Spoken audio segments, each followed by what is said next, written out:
Good morning, everybody. Hope you're enjoying the time at home, and just want to let you know that I'm going to be trying to get us back on track a little bit with some of our science learning.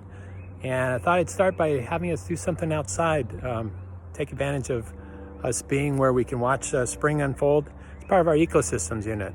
So what I'm going to do is do a couple of these videos. I'll see how they go, trying to not make them too long. I can't see too well right now because the sun is glaring in my eyes, but I'm going to turn the video around and show you some things that I've been working on while you guys have been at school. Hopefully as you're going around outside, you'll hear some of the sounds of the birds. And not sure if you'll be able to identify them. If you have a bird feeder at home, you might be able to do that. I've just got here a bluebird nesting box that I just set up. Got 2 of them.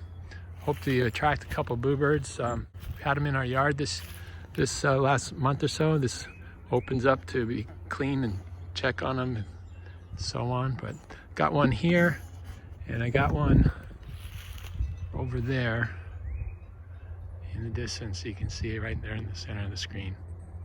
Besides the springs at your house, my house, it seems to be bursting all over.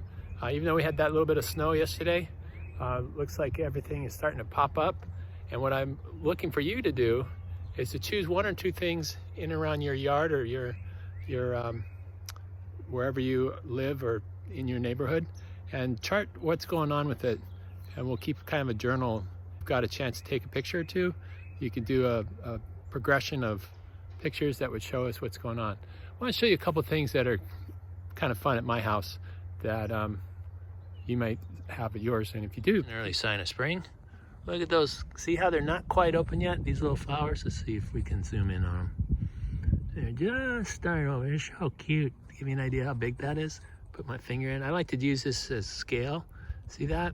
Those are really tiny, aren't they?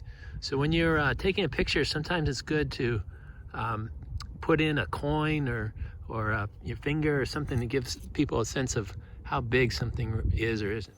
Now here's that plant just a couple days later.